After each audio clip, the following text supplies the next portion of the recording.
Tiger fans. So, just finished the series with Tampa Bay yesterday, and we took 2 or 3, so let's get right into it. Game 1, Rick Porcello went, and let me tell you something. I was so impressed with this guy. This year, my biggest bitch about Porcello is he never mixes his breaking stuff. Being a sinker ball pitcher, a guy that in his four seam fastball can only really throw 93, touch 94 occasionally. He's a guy that relies on getting the hitters out on the front foot and having them off balance. In this game, his two seamer looked outstanding, especially against lefties, because lefties really gave him a lot of problems last year, and he was throwing it away from the lefties, and he was throwing aggressively inside on right-handers. I noticed again, which I'm very happy about, because when you had that 6-0 stretch last year in 2011, he was throwing really aggressive inside on righties, and to keep him off the plate, and his sinker was just he was spotting on a dime. His changeup was as good as I ever saw it. Hopefully, he utilizes that a lot more this year. Because, like I said, he always relied on his sinker too much. He never went to his breaking stuff like his slider that much. But he did his first game, and he was just outstanding. Um, so, Austin Jackson was the hero of that game too. He had a tying home run because Matt Moore was on his stuff too that game. But Fielder drove in the go ahead RBI, and then Johnny Peralta, and then G Money just tacked on a couple more, and we won that game 5-2. Now game two, what the fuck? How we lost this game is beyond me. Like honestly, Justin Verlander, right? He comes out, and it was just one of those games where Rod Allen's got his man crush going on. I was thinking big fella, just pure nasty. And Verlander allows one hit through 8 innings. He's going into the ninth with one hit shutout, 81 pitches. And Jeff Keppinger comes up as a pinch hitter. And here's what I think just destroyed this start. Verlander on a 1-1 pitch threw Keppinger a curveball. Then again, he threw him another curveball that Keppinger took up the middle on a 1-2 pitch. Now, that whole game, Verlander was utilizing his breaking stuff a lot. He wasn't throwing many sliders, but he was throwing his changeup a lot, and he was throwing his curve a lot, too, because he had it on a dime that game. And after that, it just unraveled. He just went to the JV that wants to overpower everyone, which he's more than capable of when he's got his command. He was throwing lots and lots of fastballs all of a sudden, and then when he tried to go to his breaking stuff, he couldn't get it. He couldn't find it. He was just missing with it terribly. I knew the inning was screwed when it was a 3-2 pitch to Carlos Pena, and he threw a 100-mile-an-hour fastball in the dirt, which broke up the shutout. And then the rest is history. Schlereth comes on to face a righty, which is beyond me, because that guy can't pitch to righties, and he walks the only batter he sees.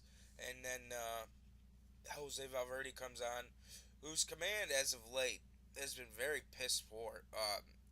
He's just throwing his two seam fastball, which made him really effective last year, but he's not throwing it the way he was. He's missing with it really bad.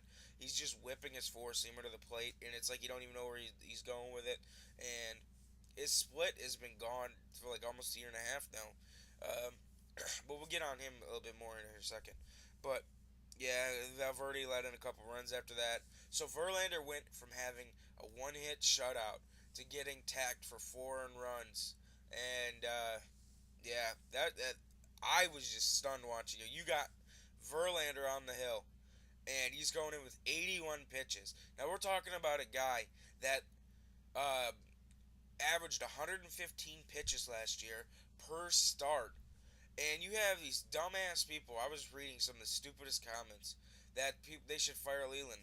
How are you going to fire Leland for letting the reigning AL Cy Young and MVP with 81 pitches go back out there in the ninth? Come on now. Like I said, he averaged 115 pitches last year. He pitched 251 innings, probably close to 265 with the playoffs. So it was just a game you're just sitting there in disbelief. But that's the credit that game to the Rays. I really respect the Rays. They're a good franchise. They have a team that don't quit. 27 outs, and game three, Drew Smiley's major league debut. And I got to go down there. I actually went to a Shinedown concert yesterday, and I didn't feel like standing outside the thing for like 5 hours before doors. So, the Fillmore, Detroit, happens to be right across the street from Comerica Park, and I went and I bought a ticket from a scalper because it was about 2.5 innings into the game, and he's like, I just want to go home, dude. Give me $20. So I was like, all right. He told me these seats were right behind the dugout, and I went in, and I was 12 rows up from the third base, and I got that. It was like a $50 seat, and I got it for $20. I couldn't believe how that was the best seats I ever had at Comerica Park. It was amazing. It was awesome. I felt like just throwing something to Evan Longoria because like he's awesome. I like that guy a lot. But anyways, Game three, Drew Smiley made his major league debut. He had a bit of problem with his command, probably a bit overhyped, or not overhyped, but hyped up, because he only has 1 year of professional pitching underneath him. He only pitched in Double A last year, and he's what I think 22 or 23, and he's already up in the majors. But his command eluded him a little bit. But overall, he was pretty good. I think he only had a couple walks given up. And the only blemish on his record that day was he gave up a solo homer to Carlos Pena. But, he's not the only one that could say that because Pena is a pretty powerful hitter. So, if that's all you give up, and I think he pitched like three innings because he came out for the fourth, but he gave up a couple hits and got taken out. And if that's all you have for your major league debut, that's not bad at all. And so Colin Bailister, who I was really skeptical of when we first traded for him because he had a guy that had a tendency to walk a lot of people. He was a lot like Ryan Perry, but he's came out the last two times in long relief and pitched very, very good. And he pitched good again. But this game was a real close one for a little bit. And then Brennan Bosch finally had his first breakout game of the year. He had 4 RBIs that game and 2 hits, 2 clutch hits. Surprisingly, Miggy wore the collar yesterday. He had an O for. But Prince Fielder had a couple hits, and it was my second game already this season. I plan on going many more. It's pretty cool, because I got to see Miggy use right there and see Prince Fielder again, and yeah, Jose Valverde though this game it sucks it wasn't a non-save situation because he came out and got 3 quick outs. His command was a lot better, and I think he threw a couple splitters too. So let's go on to Chicago. The game today is at 2:10. We're at our first road trip of the year. Scherzer versus Jake Peavy. Scherzer, man, he just needs to come out and have command today. Last time he started, I was at that game. It was the game where Prince Fielder got his 1,000th hit. He was good in the first inning and then erratic after that. He had a 4-run inning in the bottom of the first, and then he comes out in the top of the second and just gives it up. He was just terrible. And then game two is Adam Wilk versus Gavin Floyd, and Adam Wilk is replacing Doug Fister in the fifth spot. I don't know if this is a permanent fix until Fister comes back, or Wilk is going to just be used for a start, and then maybe Belo get put in that spot afterwards.